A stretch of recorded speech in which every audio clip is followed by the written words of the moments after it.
Imaginez une boisson si précieuse qu'on tuait pour un seul grain.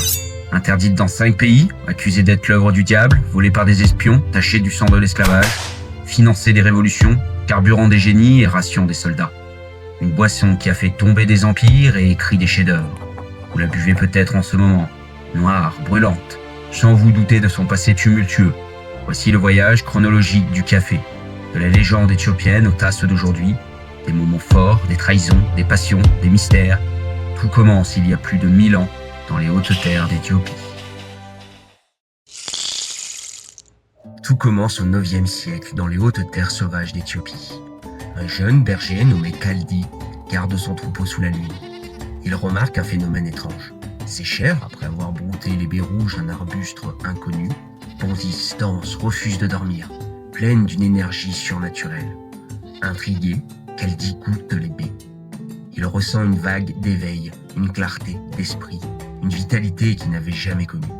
Il partage alors sa découverte avec les moines d'un monastère voisin, eux cherchant un moyen de rester éveillés lors de leur longue veillée de prière et de méditation, commencent à infuser les grains torréfiés dans l'eau chaude.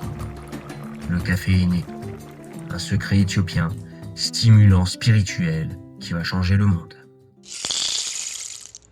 Au XIIIe siècle, les grains traversent la mer Rouge et arrivent au Yémen. Les soufis, mystiques, adeptes de veillées intenses, de chants et de méditations prolongées, en font leur allié précieux. Ils préparent une décoction noire et amère qu'ils appellent kawa, ce qui excite et élève l'esprit. Une boisson qui ouvre les portes de la transe, accélère le cœur et devient le premier energy drink spirituel de l'histoire. Le café passe de simple stimulant à outil mystique. Le Yémen commence alors à cultiver et à garder jalousement ce trésor. Au XVe siècle, le port de Moka sur la côte yéménite devient la seule porte du café vers le monde. Le Yémen impose un monopole absolu. Un sac de grains vaut plus cher que l'or ou les épices. Exporter un plant fertile ou même des graines viables serait un risque de mort immédiat. Les Yéménites ébouillantent les grains avant tout export pour qu'ils ne puissent germer ailleurs que chez eux. Les premiers réseaux de distribution se mettent alors en place. Les caravanes traversent le désert depuis les terrasses montagneuses jusqu'à Moka. Puis les bateaux arabes et vénitiens acheminent le café vers Istanbul, le Caire ou Venise. Le café s'implante profondément dans le monde musulman. Rituel de convivialité, stimulant pour les veillées religieuses, boissons des marchés, les cafés publics ouvrent partout, des lieux de discussion, de commerce et d'échanges intellectuels. Mais ce succès va attirer la méfiance et les premières interdictions. En 1511, à la Mecque, les autorités religieuses ferment tous les cafés. Le breuvage est déclaré haram, impur. Pourquoi donc ? Eh bien parce qu'il favorise les débats séditieux, les jeux d'argent et les rassemblements incontrôlés, des lieux où les hommes pouvaient critiquer le pouvoir sans surveillance. Le café était devenu des foyers de révolte potentiels, où l'on parlait politique sous l'effet stimulant de la caféine. Dans le monde musulman, le café avait conquis les élites et le peuple, mais son pouvoir d'éveiller les esprits inquiétait les conservateurs. Quelques émeutes éclatent, les cafés rouvrent en secret, plus populaires que jamais. Clave clandestine, réseau souterrain, l'interdiction ne fait qu'attiser le feu et le café continue sa conquête, prêt à franchir de nouveaux horizons. En 1554, à Constantinople, s'ouvre le premier café public de l'histoire. Tenu par 2 Syriens près du Grand Bazar, ouvert jour et nuit, on y boit du café noir, on fume, on joue aux échecs, on discute poésie et politique. Les cafés se multiplient dans l'Empire ottoman, lieu où toutes les classes se croisent. Marchands, artisans, intellectuels, le café devient rituel social. Mais cette liberté va inquiéter le pouvoir. Au milieu du XVIe siècle, une légende attribue à la cour française l'introduction précoce du café. Catherine de Médicis, reine italienne passionnée de nouveautés exotiques, aurait fait venir le breuvage en secret. Les médecins italiens le recommandaient comme aphrodisiaque puissant, capable d'éveiller les passions nocturnes. Dans les alcôves royales, le café devient arme de séduction liquide, stimulant non seulement l'esprit mais le désir. Vrai ou embellissement, l'histoire colle parfaitement à l'image d'une cour intrigante et sensuelle. Le café entre dans les jeux de pouvoir et de plaisir. En 1616, Les Hollandais de la Compagnie des Indes orientales, maîtres du commerce maritime, décident de briser le monopole yéménite. Un capitaine nommé Peter van der Broek vole des plans à Mocha. Il les acclimate en secret à Malabar, sur la côte sud-ouest de l'Inde, alors sous l'influence hollandaise. C'est la première plantation commerciale de café hors du monde arabe. Les sols riches et le climat tropical font des merveilles. Les Hollandais testent, apprennent, préparent la grande conquête. Le café commence à sortir clandestinement du Yémen, non plus seulement en grains torréfiés, mais en plan vivant. Le monopole vacille. Continuons notre voyage sous l'Empire ottoman du début du XVIIe siècle. Le café a déjà conquis les rues d'Istanbul, des cafés publics ouverts nuit et jour. Le breuvage noir est partout.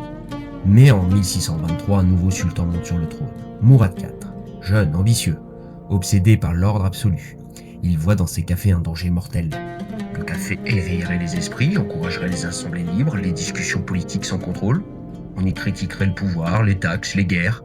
Pour Mourad IV, c'est une menace à la stabilité de l'Empire. Il ferme alors tous les cafés. Les patrouilles sillonnent les rues. N'importe qui buvant du café risquerait une exécution immédiate, parfois bouillie vivante, d'immenses chaudrons. Mais l'interdiction ne fait qu'attiser le feu. Les Turcs inventent des caves clandestines, des réseaux souterrains. Le café devient encore plus précieux, symbole de résistance. Malgré la terreur, il continue sa route vers l'Europe, où il va connaître un destin nouveau. Au XVIIe siècle, le café arrive en Europe par Venise, la grande porte commerciale entre Orient et Occident. Les marchands vénitiens qui sillonnent la mer Rouge et négocient à Mocha ramènent les premiers sacs. Au début, c'est une curiosité plutôt exotique, vendue en pharmacie comme un remède stimulant. Mais très vite, la boisson noire suscite la méfiance. Les prêtres conservateurs pétitionnent le pape. Cette infusion venue des infidèles est l'œuvre de Satan. Elle excite les passions, trouble l'esprit et corrompt les âmes. En 1615, le pape Clément VIII, intrigué par ces rumeurs, demande à goûter une tasse, porte la boisson à ses lèvres et sourit. Cette boisson est si délicieuse, déclare-t-il, qu'il serait un péché de la laisser aux seuls musulmans. Nous la baptisons au nom du Christ. Le café est officiellement approuvé par le Vatican. La voie est libre. Les premiers cafés européens vont bientôt ouvrir et le breuvage noir va conquérir l'Occident. En 1650, à Oxford, ouvre le premier café anglais. Situé près de l'université, il attire étudiants et professeurs curieux de cette boisson orientale. Le café devient lieu de débat intellectuel, philosophie, sciences, politique. On y lit les premières gazettes. Un prospectus vante. Le café rend l'esprit alerte et favorise l'amitié. Le modèle explose. Londres compte bientôt des centaines de coffee house.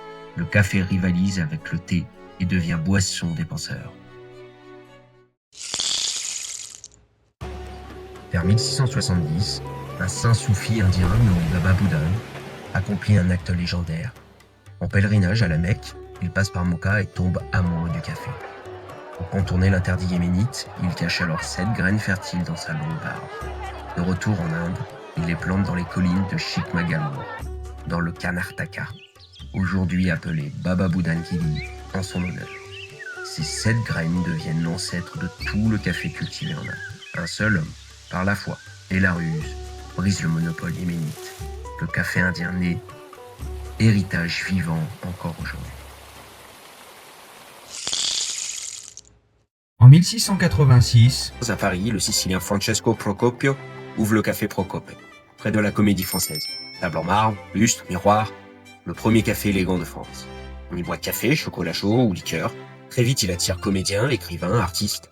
Les femmes sont admises, chose rare pour l'époque. Le lieu devient un salon public animé où on débat théâtre, littérature et des idées nouvelles.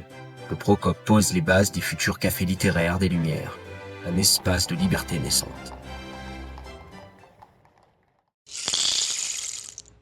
En 1699, les Hollandais transfèrent des plans de Malabar à Batavia, leur capitale coloniale sur l'île de Java. Le sol volcanique riche, le climat équatorial parfait, les pluies abondantes, tout est idéal. Les caféiers prospèrent comme jamais. Les plantations s'étendent à perte de vue. Java devient la nouvelle terre promise du café. Les Hollandais contrôlent désormais une production massive, prête à inonder l'Europe. Le monopole yéménite est définitivement menacé. En 1714, un officier naval français, Gabriel de Clieux, reçoit une mission secrète. introduire le café dans les colonies américaines pour concurrencer les Hollandais. Il s'infiltre alors au Jardin du Roi à Paris, jardin botanique royal où Louis XIV avait fait planter des caféiers offerts par les Hollandais en 1699. Gardé comme un trésor d'État. De Clieux vole 7 plans. Il embarque pour la Martinique.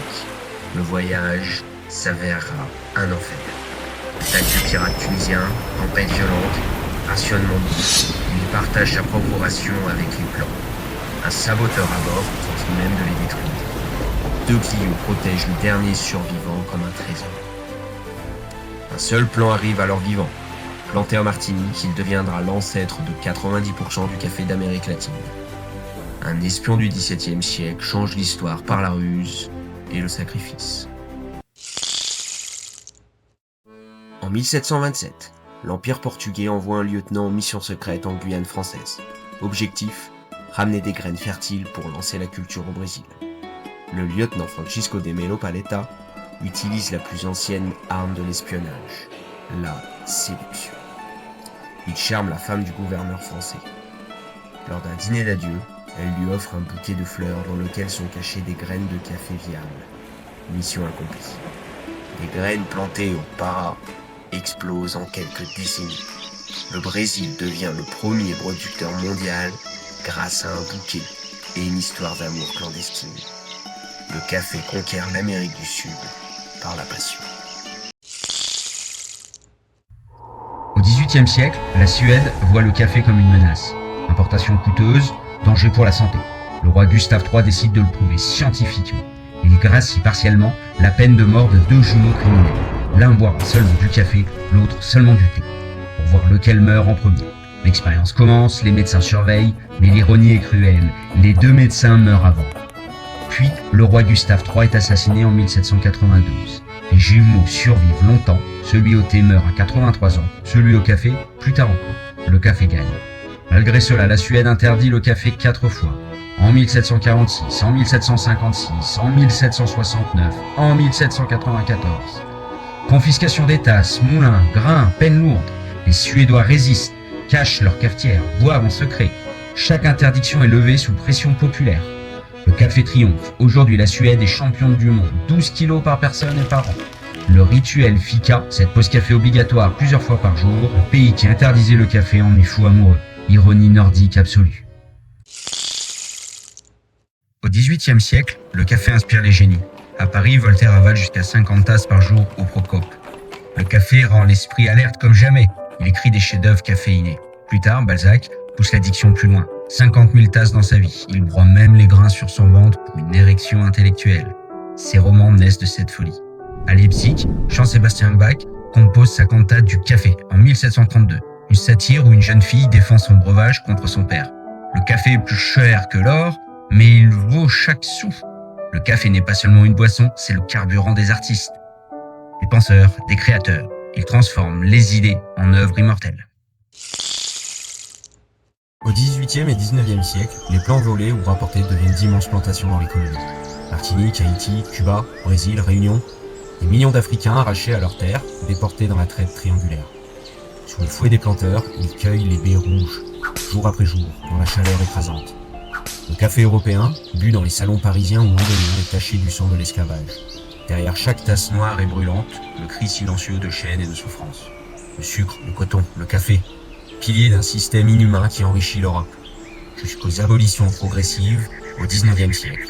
Et le prix payé reste gravé dans l'histoire. Le café, boisson de liberté intellectuelle, construite sur l'oppression la plus brutale. En 1789, le café Procope se transforme en quartier général des révolutionnaires. Danton, Marat, Robespierre, Camille Desmoulins y complotent, tasse à la main. Les débats caféinés durent des heures, alimentés par la boisson noire qui tient éveillé et aiguise l'esprit. On y rédige pamphlets, on y prépare discours, on y forge les idées qui vont faire tomber la monarchie. Sans ces nuits de discussions passionnées, pas de prise de la Bastille, pas de déclaration des droits de l'homme, pas de guillotine. Le café n'est plus seulement un plaisir, c'est une arme idéologique. La boisson des Lumières devient le carburant de la Révolution française. En 1806, Napoléon impose le blocus continental contre l'Angleterre. Une guerre économique totale. Plus aucun produit britannique ne peut entrer en Europe. Thé, sucre de canne, épices, tissus. À défaut de thé devenu inaccessible, la France se tourne massivement vers le café. Le breuvage noir devient l'alternative nationale, disponible grâce aux colonies et à la production intérieure. Napoléon lui-même en est accro, il boit 8 tasses par jour, souvent noir et fort, pour aiguiser son esprit avant chaque bataille ou conseil de guerre. Il encourage la culture dans les colonies françaises, et même la chicorée comme substitut pour les plus pauvres.